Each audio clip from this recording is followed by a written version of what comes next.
Welcome to the Hirewell Recruiting Insights podcast. I'm your host, James Hornick, partner at Hirewell. Joining me is the CEO of interviewstream, a Chicago-based technology organization dedicated to helping companies manage their hiring and recruiting processes with emphasis on remote video-based interviews. Everyone, please welcome Ron Wilson. Thank you, James. Appreciate it. So that's about as formal as this will get. So it's all downhill from here. Fantastic. So curious, I guess the first question I have is, I always want to like to give everyone context and kind of lay some groundwork and whatnot. What's your background ultimately? So tell me about yourself. And the one thing I was really interested kind of looking over your background ahead of time is you had a very kind of diverse, where you kind of came from, kind of how you came up in your career, lots of different areas. But secondly, make sure to give everyone some context on interviewstream, because I've talked about you guys quite a bit and what you do, especially when the kind of COVID first broke out, but I want to make sure people kind of hear it from you directly. Sure. So I was born and raised in California. So I'm a Southern California kid, proud to have been born and raised there, but happy to not live there anymore. As I say, great place to be from, but not the best place to live. Great place to visit though, of course. But, kind of grew up on welfare, other side of the tracks. Everybody in my family in the trades business, was the first person in my family lineage to go to college. Went away to college with intent to come back to LA and be an entertainment attorney, and switched up those plans pretty early on, but double majored in accounting and finance and got into management consulting. Got recruited out of management consulting into my tech world. And started doing tech early on in my career, specifically around FP&A applications, so accounting, finance apps, and then moved into the networking and security world. Started, like I said, doing consulting, then got into sales and running sales. Then I left and went to work for one of my clients and ran their IT organization. And at that time, we were a $300 million company. And grew in 3 years to $1 billion company. And we were a software company, and this was post the .com bust. So that was a fantastic experience. Got to spend 3 years in Silicon Valley, meet a lot of folks, and then made a life decision, moved to the Midwest where my wife is from, and wound up working with another big software company here in the Midwest called CompuWare, and led their cloud strategy when cloud first came out. So Got some interesting experience there, ran product management, did some strategic business development, then started getting into the customer success world, continued to go into sales, marketing, those areas, the revenue portions of the business. Been in HR tech for the last 2 years. Overall, been in tech for about 30 years. And, as you mentioned, I've done or run almost every function in a software company other than running engineering. But when I ran product management, engineering, built the products that we created the vision for. So, just a purposeful career and purposeful experience to get me to the position now, where I'm at now, to become CEO of a company. And I couldn't be more proud and grateful for the opportunity that I have. I'm somebody who's very passionate around people and organizational behavior, to the point where when I was 20 years ago, when I was 30, I was going to pack up my career and go back to school and become a professor and teach, and basically talk about the impacts on technology on the behavior of organizations. So to get into the HR realm of technology, which has traditionally been a laggard as far as what we've been digitizing over the last, call it 3-4 decades, from a business process or function perspective, the HR area has been a laggard, but it's an exciting area. I think people more than ever realize that people are what make organizations different and better. And they're the ones who create the unique cultures. And so, being part of a company that's focused on people and helping candidates be successful, helping recruiters be successful, helping hiring teams be successful, and ultimately helping the businesses that they're all working with and for be successful. That's something that excites me. I'm a person who wakes up every day looking to make the world a better place. I get an immense amount of gratification and satisfaction helping people personally and professionally grow and be the best versions of themselves. And, so it's an exciting time given what we're doing, obviously with market conditions, the socioeconomic conditions and things going on in the world right now. what we do is more important than ever, and what we're doing to help enable organizations continue to move forward is as important as ever. And so I'm excited and grateful to be serving my organizations, our customers and partners with what we do on a day-to-day basis. So another thing that was kind of amusing, I guess, if you can consider these things amusing, what's it like to start as a CEO of a company 1 month before something like COVID happens? Well, immediately thrown into the fire. Yeah, it was good. I was able to just go to my bookshelf and pull off the CEO pandemic playbook. And I've been following it ever since. It's just, you just go through it chapter by chapter, and it's pretty easy. No, in all seriousness, it's been a wild ride. But one of my sayings, as my team knows, is I go, my Dr. Seuss saying is, life's about ups and downs and twists and turns, and so is business.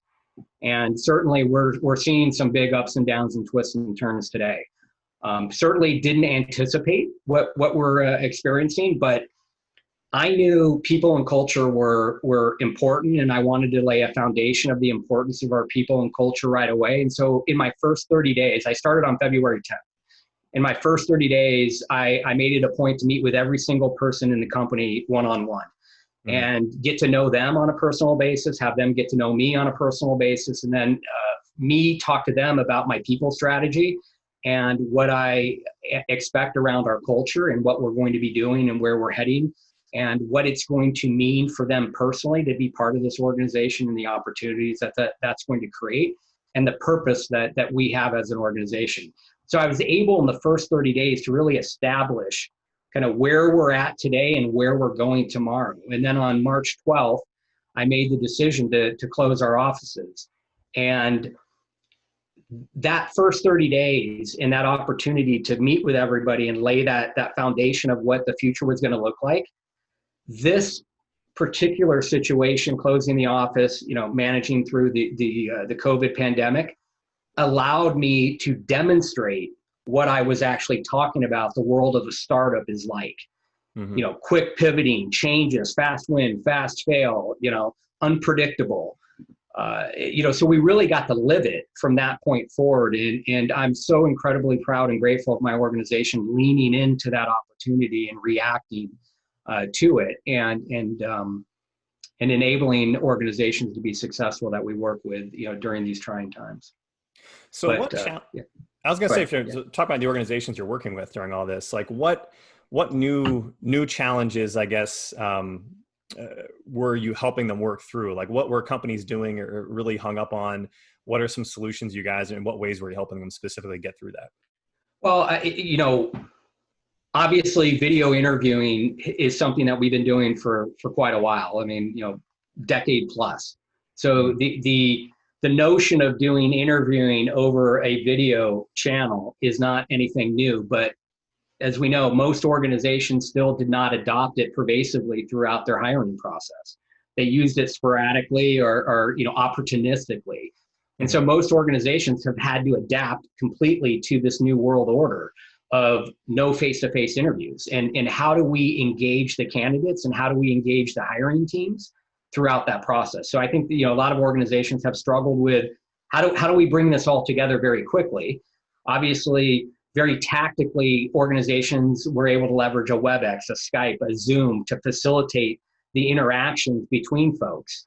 But those aren't platforms, built for interviewing. Those are platforms built for, live meetings. And so there's a lot of other things that have to go on in a hiring process to be effective. And what we're focused on at the end of the day is driving effective hiring. Most organizations, that we compete with are focused on driving efficiency in the process. And unfortunately, that's very short-sighted and table stakes. We're focused on the effectiveness of the hiring. And I think a lot of organizations have been short-sighted with that and how to leverage technology to be effective. And so they had to quickly pivot. And so we've been helping them quickly pivot into this new world of better educating and training the candidates, the recruiters, and the hiring teams around the processes and what to expect. And then being very, very purposeful around the actual interview and what they're doing and what they're asking during that interview process. So I think we've been able to help several organizations mature quickly around leveraging technology to create better automation and a better experience, but also demonstrate the opportunity around creating more objectivity through the process and creating better outcomes, more effective outcomes at the end. Got it. And that was actually something I want to ask you too, because we're doing a Zoom right now. A lot of companies probably just take what they were doing and adding it to the Zoom. But if you were gonna say, I guess more specifically to a company who had never heard of you guys before, and video interviews, okay, I got that covered. We use Zoom. We're already doing something like that. When you talk about kind of educating and training the recruiting process, is there anything more you can, I guess this is your chance to really kind of pitch your extra value proposition, what you guys do more routinely, you know what I mean? We'll give you that opportunity right now, just in case anyone's tuning in, wants to, doesn't quite get it, and understanding kind of how you guys can help further than just the video interview part. Yeah, like I said, the video video interviewing part's the simple part. There's not a lot of, there's no real rocket science around that. As I just said, there's, multiple organizations doing some aspect of video.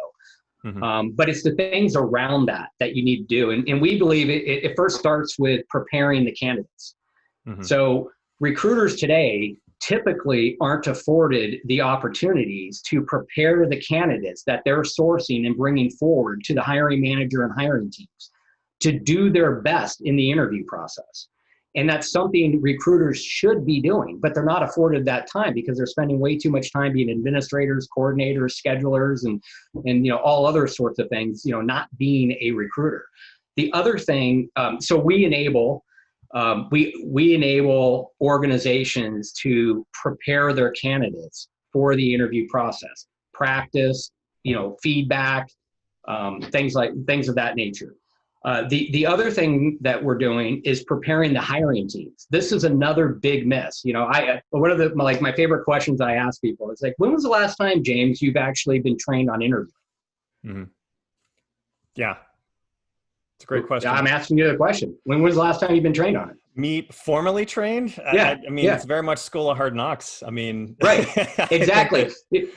Yeah, there are people that are, because we're varied enough in our backgrounds where some of our organization came from internal, some of our people came from internal where they had that background. Some people just kind of came up from a more traditional sales track. But so I've picked things up from other colleagues in the organization, but like solid, like recruiting for internal hiring, I'm probably there's people in the organization way better than I am at that. Let's keep it. Well, I would submit that even the folks that came from a recruiting background, an HR background, probably never really went through training either.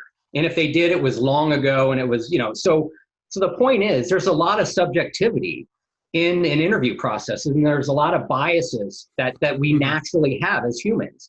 And most people just aren't aware of those things. So what we're trying to do is make hiring teams more effective at interviewing. So they ensure we get the right outcomes of the candidates. And, a simple example I use is, as an extrovert, I know it's probably hard to imagine, but as an extrovert, I'm naturally going to have an affinity towards other extroverts. And if I'm, interviewing somebody who's, highly introverted, I'm going to look at that person and go, oh man, I don't think they're going to be a good fit. Well, that person may be interviewing for a role where introversion is perfectly fine for that role. Mm-hmm. And so, as a person on the hiring team, I need to understand those things. And so, again, we believe, we're enabling recruiters to prepare the candidates and the hiring teams to be more effective in the interview process. So that they ultimately create better outcomes. The next thing we're doing is ensuring that people are very purposeful in the interviews. Too often, interviews are loose, they're uncoordinated, people don't know what their role is and what the purpose is. And so we believe organizations should be starting with job descriptions and scorecards that drive the evaluation criteria that are going to be used to determine, to validate the candidate's experience, their education, their capabilities, their interpersonal skills, their cultural fit. You need to start with that, begin with the, Steel Covey's, saying, begin with the end in mind, starting with the evaluation criteria. Then you use that, and we have the technology to do that. Then you use our technology to build the interview guide. What are the actual questions we're going to use based on the role, based on the level of the role, and based on your organizational characteristics? What are the types of questions we need to ask to answer those questions that it's about experience, capabilities, education, et cetera? Then what's the format we want to do that in, and who needs to do that? Does this need to be live? Does this need to be, can we do it on demand? Does this need to be group-based? Does it need to be serial? Can we do things in parallel, sequentially, all in one day? I mean, there's all sorts of permutations. And the challenge around scheduling and coordinating all that is where we see recruiters spending way too much of their time. And so we're automating all of that process as well. And then providing the insights throughout that entire interviewing process into, how well it's working, and ultimately, what's the ROI from the overall experience that the candidates, the recruiters, and the hiring teams are having throughout that entire process. I can also say, back to the first point about people having been trained and working with lots of different organizations, I think the default for most companies not only is not having training, but also having something they thought worked once, or having a perception of that and then sticking to it without having kind of any like empirically based, and to your point, like a lot of biases get kind of baked into things once it's the way you always did it, the way you feel comfortable doing it, the way you continue doing it without actually taking a step back to understand if that was actually effective, or is there a better way? So I digress. Exactly. And we're trying to, we believe effective hiring is more of a long tail view. It's not about time to fill and time to hire. Those, just shoving people in fast isn't the right thing. You need to get the right people in the right role so you have longevity, and everybody, has an accretive, positive experience from it. Yeah. And I think too, like pivoting slightly on that one, and I think effective hiring is also, building an organization people want to work for. It's also making more attractive. And I guess maybe relating this back to you guys, like what do you do, or how have you built InterviewStream in a way where, it's an organization people can be proud to work for, I guess? So it's a great question. So as I mentioned, people and culture is something I'm incredibly passionate about. Mm-hmm. And so, it starts with the type of people that you bring on board. And so I have a lot of favorite authors, but Patrick Lencioni has a great book called Ideal Team Player. And so I look for, these characteristics in people. I look for people who are hungry, humble, and smart. I also added resilient recently, just in the last 3 months, as one can imagine why. But also people who are passionate and committed. And so, when I think about hungry, what that is people who are self-motivated, self-driven, want to be the best versions of themselves, understanding that it's a journey, not a destination. People who are humble, they realize they're imperfect, they make mistakes, are willing to, admit their mistakes, learn from their mistakes, understand others make mistakes, and they're willing to help them, be their best as well. And then people who are smart, that means they're pragmatic, they have good situational leadership, good emotional intelligence. It doesn't mean they have a Mensa level IQ. If they do, that's great. People who are resilient, people who are able to adapt to change, roll with the punches, be flexible, agile with what they do. That's an important characteristic in today's world and moving forward. And then people who are passionate, they care about what they do. They're very service oriented. And then people who are committed. They're very dedicated to everything that they commit to, and are purposeful with the things that they commit to. And so I believe when you bring an organization together of people who are hungry, humble, smart, resilient, and passionate and committed around your vision, your mission, your values, and your people, there's no obstacle that'll get in the way. There's no opportunity you won't take advantage of. There's no challenge you won't get around. That's what makes amazing companies. And then culturally, I'm focused on what Daniel Pink has called AMP. So enabling autonomy, fostering mastery, and being very purposeful with what we do. And so with that said, I talk to everybody about, with all due respect, and I love the military, we're not the military. This isn't a command and control hierarchy. We're a very open environment. I don't call folks that lead people managers. I call them coaches. We're all coaches. We're all coaching each other. And coaching is a two-way street. So, we're really about enabling autonomy, giving the freedom to individuals to be their best and to work in a manner that works best for them to drive the aligned outcomes that we've mutually created. So then the next piece of the puzzle is mastery. And something I talked about earlier on the call was I'm very focused around people's personal and professional growth. And the most satisfaction I get out of life is making a positive impact on someone else's. And, I typically get to do that most often through the context of work, because that's where I'm spending the predominance of my time. And so I tell everybody, hey, we're here to help you grow, whatever that looks like. Be the best version of yourself, whatever that looks like. And we're going to create an environment for you to do that. And if that means at some point, that means you growing out of the organization because we can't keep up with what you're doing and where you're going, that's okay. We're going to enable that. So it's really about just, helping people be their best and then being purposeful. Let's get aligned around that vision. Let's get aligned around the mission that we have and believe in it. And if you don't, then this isn't the right place. And so I talk to everybody about being very binary when it comes to the people in the organization.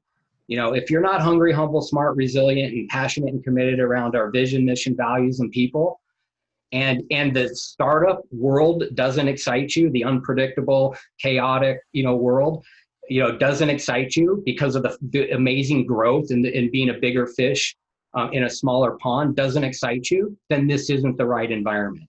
So, not everybody is fit for, the startup world, the type of organization that we have. And so I'm maniacally focused on making sure, we have folks that are like-minded. And that doesn't mean we're not, we're a very inclusive, diverse environment. And I know that's what makes us better. So we're going to continue to focus on those things, but ensure that we have like-minded folks and then philosophically give people the autonomy they need to be their best and deliver their best, and then help them continue to grow, and then continue to be very purposeful and service-oriented with what we do. Let's switch gears here, because I want to make sure we get into some of the stuff about what you're seeing in the market with companies. Sure. Who's doing really well with hiring right now? Like what companies, what industries, like what can you tell us about what's working, I guess, for companies bringing people on?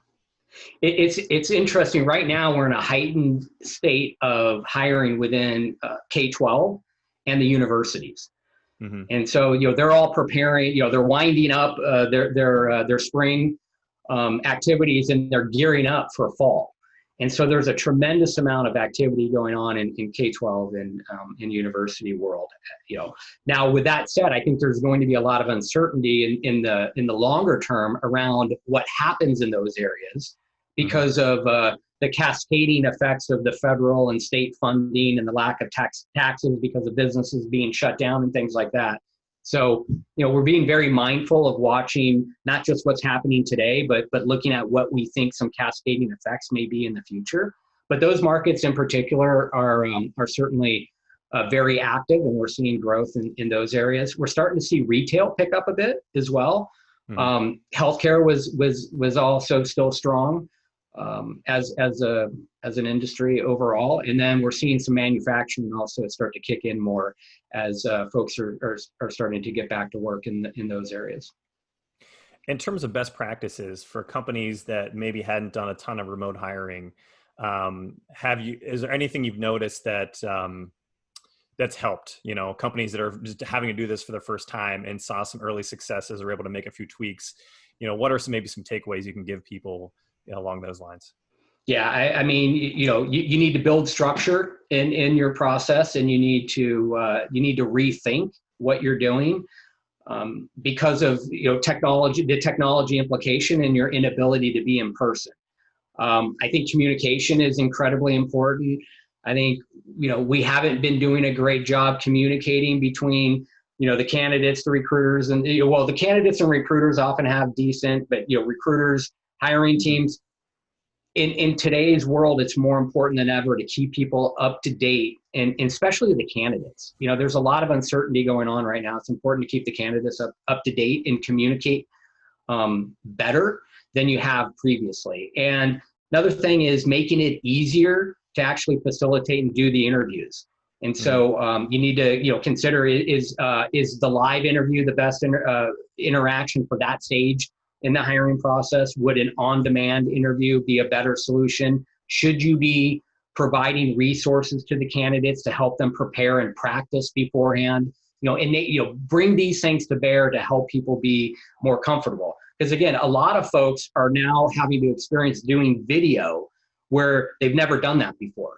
And that's the case for the candidates and people on the hiring team. So you need to be very aware of the discomfort that people can have and look for ways to create simple icebreakers. Or, like I said, what we often do is give people the opportunity to do an on-demand or, a one-way type interview first and practice those things and experience those things a few times before they have the live interaction so that they can, be the best that they can be and understand some of the nuances that occur when you're on a video call versus in person. So, the background, what you're wearing, the noise around you, kind of your body movements, expressions, things like that. How do you see, I don't know if you guys started work on your reentry plans for getting back to the offices, but how do you see, I guess, how are things going to change again, and are they going to change much? Like, I'm not really sure. We've got some return plans in place where it's only a few people right now. We're not in a hurry to push anyone back. I'm not really sure like when we can all expect to be back, but do you foresee any new challenges, I guess, as some companies start going back and going partially back, and how that may also change things? So yeah, it's an interesting question. When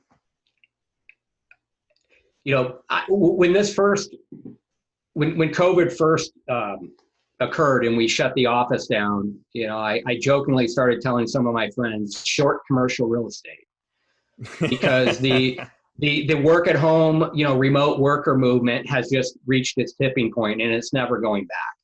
Yeah. So, I think the good news is we were an organization, folks located all around the U.S. A third of our organization was already working remote, 100%. We also had a work from home culture where, we supported people working from home multiple days a week. So for us ourselves, the pivot was very easy and relatively seamless. The biggest issue I had was, oh wait, somebody's got to go get the mail because people are still sending us checks and bills, and we got to, facilitate those things. But I think overall for us, pivoting was rather simple. I think for other organizations, a lot of organizations had an anti-work at home and anti-remote worker, culture. That obviously has changed rapidly. I think many executives and leaders are understanding that people can be incredibly productive. Again, back to autonomy. People want the freedom to do what is in their, in the best interest for them to be productive and perform. And it's not always the same for everybody. And so I think this movement has, I don't think we're going back. And so I think what this is going to do is, one, this is going to enable organizations access into a lot more talent that they never had. Because the notion that everybody had to be in the office or in a centralized location is over. Like, as I like to say, leadership transcends geography. So there's talent all over the place and all over the world. And now organizations, I think, will realize like we can leverage talent everywhere now like we never have. But in order to, attract that talent and engage that talent, you're going to be doing it remotely. And you're going to need to be leveraging technology in order to facilitate those things. And you can do that. And, and then I think a lot of organizations are going to realize, having to fly people in and, spend all the travel time and travel costs and manage all the logistics associated with that, it's unneeded. We can still have a fantastic experience, get to know people, and ensure that we're being effective at our hiring without having people physically together. Now, that doesn't mean we still won't have people physically together, because we will, and that's still important. And at times there'll be certain circumstances where, you'll absolutely want to do that. But I believe today, obviously, that, organizations more than ever can facilitate their entire hiring process in an automated, online digital experience that creates better outcomes for the candidates, the hiring teams, and the organizations that they're part of. So we had some questions, because questions come in from some viewers, and one person shot me some questions ahead of time. You kind of touched on it right here, but I wanted to kind of expand on it further. With companies being able to hire virtual and do everything kind of remote, have you had any clients like talk about that's actually helped them diversify or have a more diverse workforce? So interestingly, I was actually on a call yesterday with an organization that was focused on how, driving more diversity and inclusion and trying to figure out, okay, how can your technology enable that? And we actually talked about what I just talked about is, well, leadership and diversity and inclusion, transcends geography. And what we're seeing in the world today is now you can have people productive and being, contributing even more so than ever, working remotely than in the office. And that's going to give you access to the talent, that diverse talent that you hadn't had before. And part of this conversation was a third organization that was using analytics and data science to help organizations identify areas for them to recruit, to promote their diversity and inclusion recruiting. And so we were actually talking about how we could all work together to facilitate that moving forward. So a very premature early conversations, but I was very impressed with how they're using artificial intelligence to gather information around getting diverse and inclusive candidates into the mix more so than we've ever done. That's really interesting too, because when you think, I hadn't thought about this way, but I guess geography, no matter where you're based, you're always going to have certain limits on the amount of diversity you have, even if it's within like a certain part of Chicago, like the suburbs or certain area. Some places are going to be closer to certain populations, farther from others. So opening that up obviously makes things a lot easier too, which is pretty interesting. What are there any challenges for virtual interviewing or virtual hiring that companies haven't thought of before? Have you seen anything come up where this is another kind of a question from a viewer? Surprising challenges that companies might not think of but need to account for. Well, getting the technology to work. There's as we've had so far today. Right. I mean, you need to give yourself adequate time. There's a lot of moving parts. I know, people get frustrated all the time. Like, I can't believe the internet, or this isn't working. It's, I tell people, having learned technology from the bits and bytes level, I tell people, I go, it's a miracle that you turn that computer on and it's working. We're talking right now, physically dispersed, and it's like real time. And it sounds good and the quality is amazing. But, technology doesn't always work as expected. So you need to be prepared for that, and you need to be prepared, to understand the implications of the technology for the candidates, for the hiring teams, for the organizations, making sure you have the environment set up for people to actually operate, the technology, facilitate, have the right rooms, backgrounds, and things like that to facilitate the conversations and interactions that they have for the interviews. But other than that, practicing is important, being prepared is important, doing your homework, but these are things that are common sense things that you should have been doing, whether you're in an in-person or a video interview. So at the end of the day, I don't, there's not a need for wide changes in processes and approaches, as far as what we're doing by just by leveraging technology to enable the interaction. Okay. Is there another question from a viewer? And again, I don't know if you guys actually play in this space or there's something, but if you can opine on this one as well too.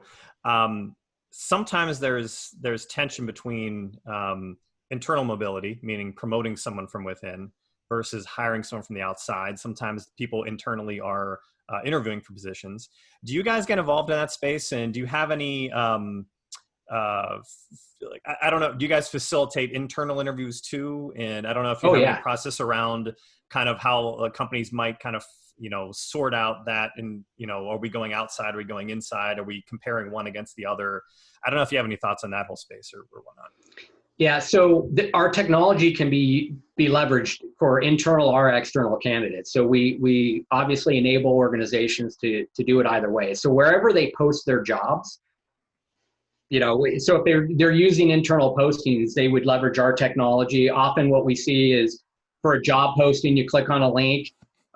If you're interested in the job, there's a description and there's an immediate on-demand, set of interview questions. Tell me why you're interested in working with InterviewStream. Tell me why you believe you're qualified for the sales role. Tell me what excites you about interviewing as a solution. Common questions like that. So there's ways in which you can do some screening and pre-screening of candidates, whether they're internal or external. So we're proponents for organizations leveraging us internally and externally. And as the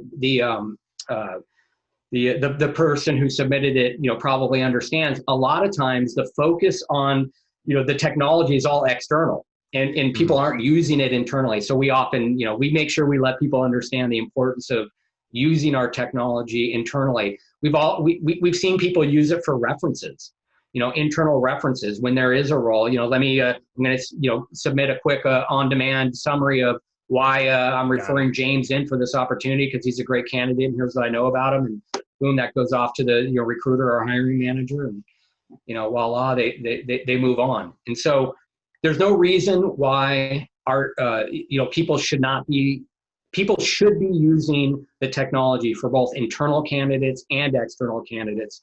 And obviously, I believe it's important to give your internal candidates, just as much of a fair shot, as anyone for the opportunity.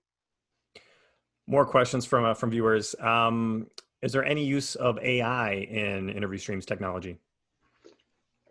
The short answer is no. The long answer is I'm a fan of artificial intelligence being used to help automate, but I am absolutely against artificial intelligence having any role in the hiring decision. So we don't use any artificial intelligence in our product to focus on any contextual aspects of a candidate. So I believe, recruiters and hiring teams need to focus on the content of candidates. And so any opportunities we have to help enrich the content of a candidate by leveraging AI, we will. To date, we're not. We're going to be, at this stage, agnostic from an AI perspective. One aspect where AI gets used heavily in the interviewing process, if you will, is through assessments. Doing a personality assessment, an aptitude assessment, some type of gamification assessment, whatnot. There's all sorts of permutations of assessments. We're also going to be agnostic with assessments because we believe, the type of assessment you may or may not want to do will vary based on the role and the level of role that you're hiring, and where you may want to use it in your hiring process also varies. So we're going to just be completely open and enrich what we're doing throughout the interview process with assessment, but we are going to stay away from that. And as far as using artificial intelligence to have any role in video interviewing or decision making, today we're steering clear of all that. So glad you said both those points because I could rant on both. So one, I've seen. I just think as of now, the AI, there's too much of a possibility of bias getting into the AI.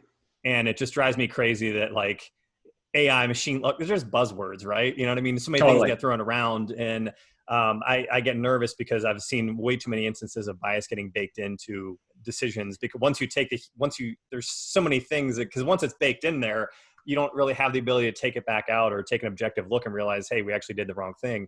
And then you're talking about assessments. I really like what you said about having different assessments for different levels and different. I know a lot of companies that they had a good experience with an assessment. Then they decided, you know what, we're going to use this assessment for everyone at every level across the organization. And if they don't hit this exact number, and they completely punt on any kind of human or decision-making based situation. And they end up making things harder and more unfair because they made a decision once to go with an assessment, but they never thought, okay, was this the right decision? Is this right for this position? Is it right for this level? Or was there, just because we got it right one time with this, does that mean, did we get lucky? Or does that mean this thing is like magic and we need to use it every time? And I think that's the challenge, is that there's more and more of those products coming out and they do exactly what they're supposed to do. It's the execution of them and the misuse of them by a lot of companies trying to throw them and shoehorn them in every situation because they want to punt on actually having to refine processes and make better decisions. Yeah, there's definitely roles in artificial intelligence and machine learning and intelligent automation to all enrich and improve things. But I totally agree.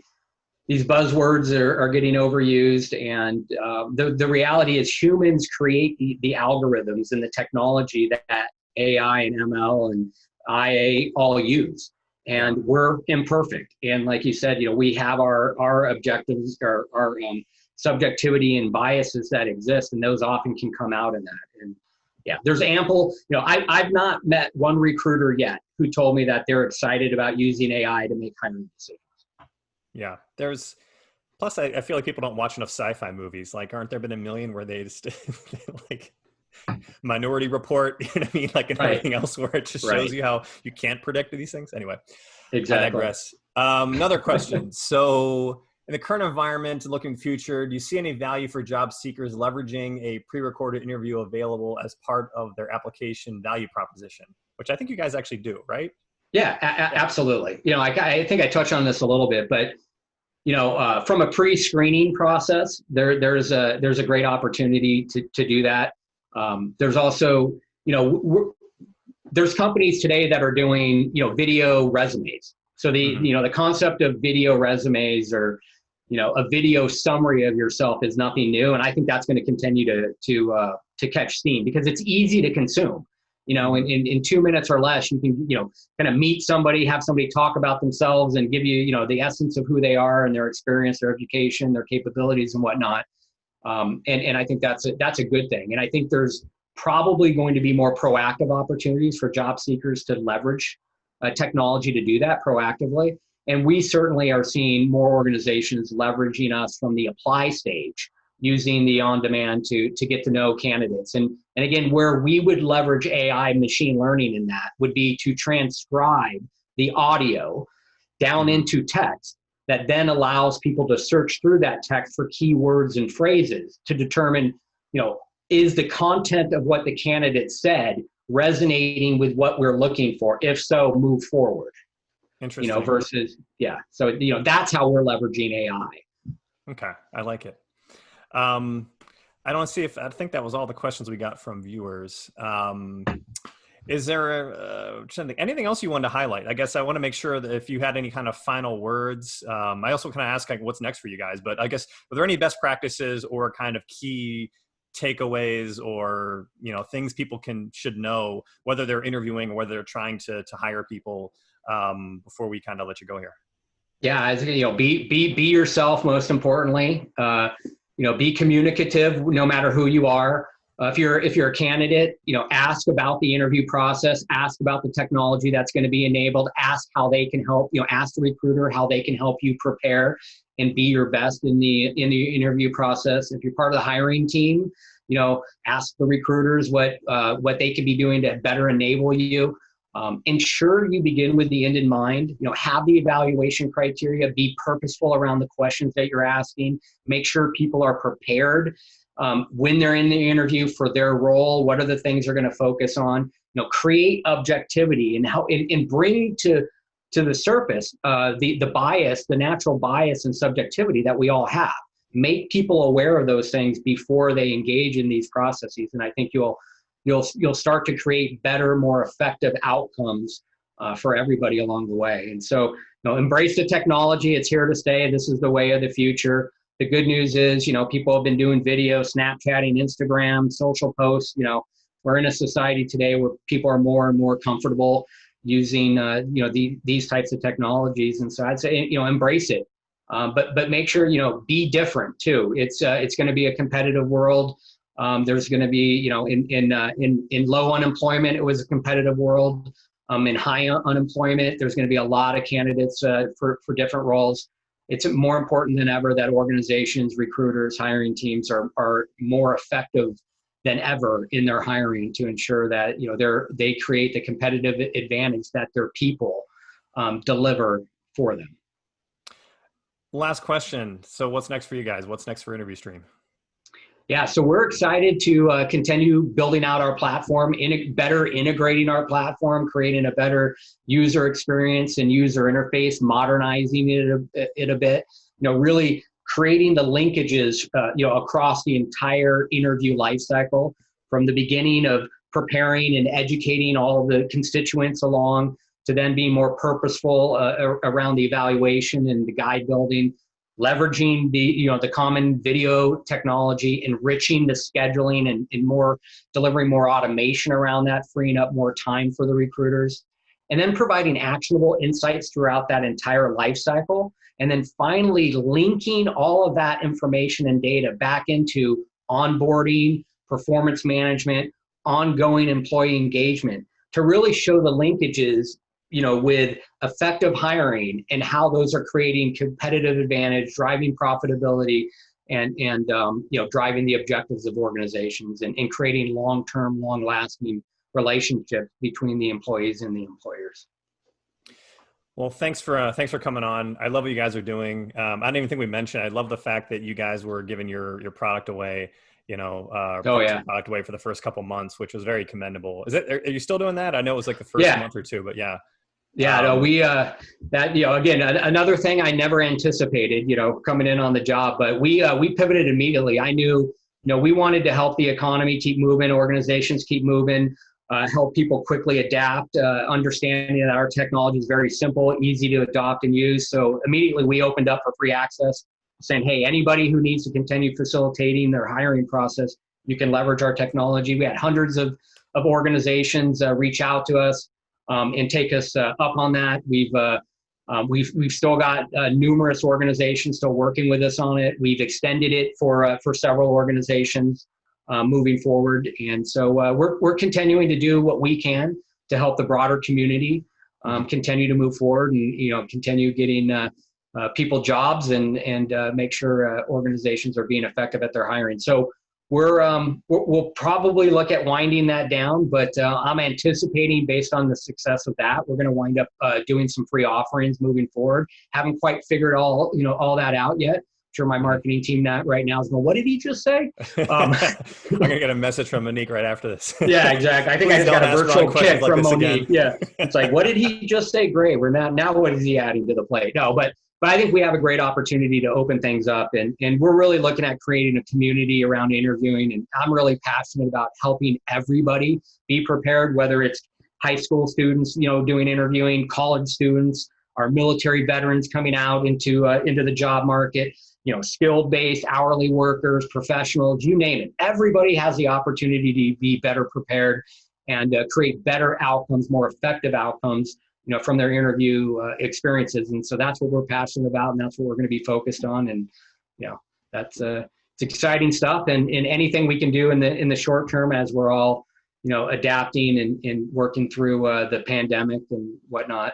we're going to continue to do and be flexible and agile. And we got a long-term view of this. So we're not short-sighted in what we're doing.